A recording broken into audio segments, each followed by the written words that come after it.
Yellowstone. It's still going on. It's still going. Sans Kevin Costner. Yes. But the joys it's brought us, besides the Wild West adventures from like 1883, 1923, what all the other things are. Future Yellowstone. They're doing a space I'm one. into the 1923 one. But we're talking about It's good. the music. The style. Ooh. What this whole thing has done for Americana country music. It's kind of shocking. It hasn't happened since the days of Good old Dawson's Creek. And they were asking, where have all the cowboys gone? On Dawson's Creek. Paula Cole. They went to Montana That's true. with Beth, my beloved. It took us this long to sister lover. find them. God, I love her. She's so cool. It's all connected. God, it's amazing. I've liked her since Pride and Prejudice. But that's another story. And zombies. No, Pride I don't. and That's Prejudice a and trash zombies. can movie. I like the real Pride and Prejudice. Keira Knightley Abraham all the way. Lincoln, Vampire Hunter. I like all those. I do like love Abraham them. Lincoln Vampire It's Hunter. great. Okay, so the music we listen to today, country was sort of in like a death spiral of some sorts, of like just lots of, it's okay, but like hip hop country and sort of funny country with lots of drum machines and just trying to figure out their new footing. Then all of a sudden, they're like, nope, we're taking it back. Taking it back. And we would argue, and I think rightfully so, that Yellowstone has a huge part to do with that. I think so. I think it has brought it to a lot of folks who would not have listened to a lot of this music. I do think the music was I think it was already happening in Yellowstone, was sort of at the perfect time. Well, the music was obviously being made, right? Yeah, of but course. it's like this It catapulted that music. exploded it out there. Because everyone's watching Yellowstone, like Yankees in the Northeast, us rednecks down in the Southeast, the West Coasters, like dude. California hippies. It's just a fun show. Kevin Costner showed why he is the king and has always been the king since Waterworld. I was gonna say, basically since Waterworld. Since The Postman, which I've seen all these movies because I like Kevin Costner. So shut up. Waterlogged dystopia. God, so cool. Yeah. No, it's the music. It's a return to just a simpler type of style. Singer-songwriters. It's the same as what Nashville happened during like that, that sort of TV show too. I was saying I was in Nashville when that was all happening, and it was funny how many people started. I mean, you already had tons of tourists, obviously, in Nashville, but suddenly they're coming and they got this idea of what it is It's because amazing. of the I'll come show. with my guitar. I'm going to show that bar, and I'm going to be famous. Well, just like the Bluebird, I don't know that anybody cared as much about it unless you were really into like songwriters and old country music. And, I'm more the period of I was in New York when Coyote Ugly came out, and all the girls were coming to work at Coyote Ugly. Whew. I remember going to that bar. It was a real thing. We got a little Coyote Ugly bar down on 2nd Avenue. Isn't that funny? It is funny. Girls get up in the bar and start singing and dancing. No, so you got bands or artists like Ryan Bingham, Yep. Laney Wilson, Whiskey Myers. Whiskey Myers was a favorite. Sort of bands, and then some of the bands that we like that too that started blowing up was Blackberry Smoke. Yep. You also have a Perfect Circle on there, Pucifer, bands that you don't think of like popping in there. I mean, it was like Turnpike Troubadours were on there really early on, which was super awesome. But the song that I remember, that Keep the Wolves Away, Derek and I were talking about it. They were like season 1, like episode 4, that song, Uncle Lucius. And it just kind of, then all of a sudden it was everywhere. So, I mean, this is also that maybe this thing we're talking about, like let's say you haven't seen Yellowstone, you'd be like, I'm on the fence. It's really worth watching to sort of see how they weave music within the shows and the episodes. It's great character development. Obviously, the show is really great. I haven't seen all the seasons yet. I'm like 2 seasons behind, maybe. okay. I've maybe seen 1 through 3 or 4. I can't remember. I haven't watched the last one, the newest one, like the Sans Kevin Costner. I watched like an episode or 2, and I was a little sad. But there's great shows, like we go back in history, like The Sopranos. Yep. Like there's some cool music tie-ins there, but look at modern shows like Peaky Blinders, Stephen Knight. One of my favorite shows is Peaky Blinders. I love it. I love the music. That's almost like Quentin Tarantino-esque music, where he's using modern music in a very historically non-correct moment, which I love, like 1920s to 1940s, but using the idols and then using like crazy stuff that you wouldn't expect, very industrial rock. And it's very loud, and it doesn't sort of sit back. All I can see is that horrible Leonardo DiCaprio, like Romeo and Juliet movie, where they're using the modern.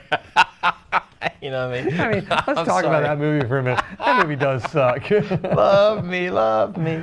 I mean, Say that. The Love Fool song. Yeah, it's so funny. Like, that's when, like, I know my wife like loved it because she was like a young girl at the time of that, probably. Oh yeah, of course. And that's like, oh, Leo was like, everyone loved Leo, but man, you watch, that's one that just doesn't hold up so well. The Beach really doesn't hold up that well either. Some of the Leo movies are like, whoa, what happened? But he made right choices after all that stuff. And 25 and under. God bless him. The man. That's what I hear. I don't know. 25 and under. Man to look up to. Yeah. I like when Ricky Gervais was like, his date will be too old by the time the Academy Awards are over. Sorry. Just got another one shipped in. I love that, man. No, so jumping back to Yellowstone, it's like, it's had this sort of cataclysmic effect of like just bringing Americana is like mainstream now. Well, I think that's crazy. I think you watch Yellowstone and you're like, wow, these guys are badass. And then you see this like sort of this idea of this simple life with nature and like just working with your hands and being a cowboy. Because it's changed. I mean, like you go to Buc-ee's, right? Mm-hmm. The greatest store ever. Doesn't go? We go once a day. Yellowstone, all Yellowstone branded clothing, like tons of Yellowstone stuff. You know what I mean? Like the Y and the hats and the shirts and stuff. I mean, everyone's selling cowboy hats now. Like boots, Tecovas, boots everywhere. Everybody's wearing boots. And I mean, you always had that, right? There are always like certain demographics and people doing that, but I feel like it's everywhere. And I'm okay with that. I love it. I know. Awesome. I was going to say, because it's not necessarily my style, but I really like it because I do think of that as an American style. It is American style. And I'm okay. Like that's like, and it's funny now you see it sort of coming into places where people are clearly not cowboys. And, like, even when we go to NAMM and stuff, and we'll show up and like there'll be some like guys that work at Fender or Gibson or Paul Reed Smith or Martin, like they're sort of dressed like guys from Yellowstone. I'm like, brother, you live in Southern California or you live in this place, like, but they're all hipstered out with it. It's like, yeah. I mean, I think it's kind of cool. I think it's pretty neat. I do wonder, like, because I mean, we're not really like cowboys. I mean, I'm pretty Southern and redneck, but like not like that, So I wonder if you're a real cowboy in Montana or Texas, if you're like pissed because people are wearing. I think probably they're pissed because everyone's invaded Montana too. Like that now I can see. It's like all the cool states are getting invaded by folks from everywhere. Like, we're getting out of here and we're gonna come to your place and make it like our place. Like, don't do that. Just go there and just live quietly and peacefully. Well, it's sort of ironic because that is the plot of the show. Right? Like, don't turn Montana into rich people playground. And however, I'm sure the show is doing that. Whereas more than anything else. The Sopranos did not make New Jersey hotter for some reason. That's strange. Didn't want to go there. The Bada Bing did not bring a tourist mecca to right outside of Manhattan into the Jersey. I mean, I think that was the difference, like, when Nashville, the show was going on. Like, it is a tourist place. They want people to come, right? Montana is like, maybe they do. Maybe they do, it does make it look like heaven. Yes, it does. And I would be one of those invaders if I went there, because I'm not a man working the land. I'd be getting like a nice little condo somewhere that could just have beautiful views and ruining all the... Yeah. Just don't be that dude walking down the middle of the river fishing. You remember what happens to him? Oh, yeah, I remember what happened to him. Yeah. Shake that cooler up. Bam! That's all we're saying. That's all I'm saying. That was a good way of not giving away anything, but sort of... Shake it up. Hey, here you go, catch. Oh. I think I found this. I think this is yours. Hey, mate. Is there any dude that you would want to piss off less than Rip in that show? No. I mean, that cattle brand dude. Take it to one of my favorite parts, and I'm gonna give is I think it's earlier, maybe season 1 with when the bikers are on the side. Oh my God, that's amazing. That sums up Yellowstone in a nutshell. It's you can leave now, or you'll never leave again. That's amazing. That's God. It's just like and it makes you. That's why we love Kevin Costner. Yes, that's true. And why he can do no wrong. He is. I feel like if he and Chuck Norris decide to have children together one day, it would be like anything's possible now. It would be Superman. Because it would be man. They can't have a daughter. It would be Superman. That would be Christopher funny. Reeves would pop out. Really masculine girl. It just makes me happy. I've been explaining like the lore of Chuck Norris to my children, and they're like, "That's awesome." I can't wait to watch movies with them about it. No, this is. It's neat. These are these few cultural moments. Like you think about with television shows, it happened with Game of Thrones, not music-wise, but there's cultural sort of touchstone shows, right?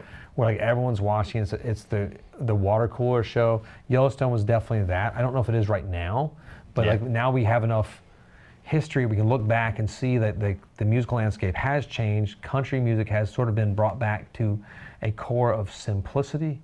You know, the classics are even more popular now, but like modern Americana country music is living its best life. Yeah. And I think partly due to this darn television. And I mean, a lot of people have said for a long time, you know, they love like Texas country, like, you know, red dirt. And I think that is the vibe of obviously what's happening sort of in Yellowstone. And I dig it. I mean, Taylor Sheridan, like he is I call him like the Dick Wolf of the 2020s. You know, like he's nailing it. He's got like from Lioness to Landman. Landman, I thought was awesome. The music's great. It's fun. And like Landman's got a little more lightheartedness than Yellowstone sometimes. But it's got that same kind of vibe, just around oil. With Billy Bob Thornton, the greatest ever. Okay, so now Billy Bob Thornton, Chuck Norris, and Kevin Costner decided to have a throuple. 3 men and a baby. That's the new 3 men and a baby. Three men and a grandchild. But no, I love all those, and like I think Taylor Sheridan, he's tapped into this like the sense and longing of like what we all think of as Americana. Yeah, and like you know, like the good and bad, and the ugly of what we do, the capitalism that's beautiful and the freedom of it, but also the destruction and negative sides of it, and the ugly side. You know, like guys. Yeah, I mean, like he's the only guy he can put like, you know, Native Americans versus Kevin Costner versus another group, and they're all kind of bad guys for a little bit. I think that's what's kind of nice is you see that they all, like, you can sort of empathize, at least with the Native Americans and with Kevin Costner. You're like, okay, you're both kind of pieces of, like, you know, and you're also both kind of right. The main like you're beautiful Native American woman in Yellowstone, like he's written that so brilliantly. Like you don't like her. No. A lot of times it's kind of like Breaking Bad with you don't like Skyler. Right. But she acted that part brilliantly, and like, and like all the way up until the end, you're like, oh my God, and the revelations come, but it's characters designed to hate, you know. But like, but at the same time, there's something about it you can't take your eyes off of. And I think so love letters, hats off to like all these bands and artists that have had like this sort of satellite and bloom effect from this show. It'd be interesting. I mean, like, obviously, if you're watching this channel, you're probably a music fan. So it'd be interesting to know from you guys in the comments, do you feel like you listen to more, like, Americana country, like, this flavor of music from this? Were you already listening to it? Do you still not care? It would be cool to know. And if you haven't listened to it, I'd be curious to know, like, are you going to maybe check it out? It's like, watch season 1. Absolutely not. Episode 1. I mean, and the music's cool in it, and they also give you a few twists and turns right there in the beginning. Like, all right, it's good. Didn't see that coming. So, hey, thanks for watching. Click like, subscribe. Hit the bell. Have fun. Listen to music. Enjoy America. Yes. Just have a great time out there. And please be with you. See you next time.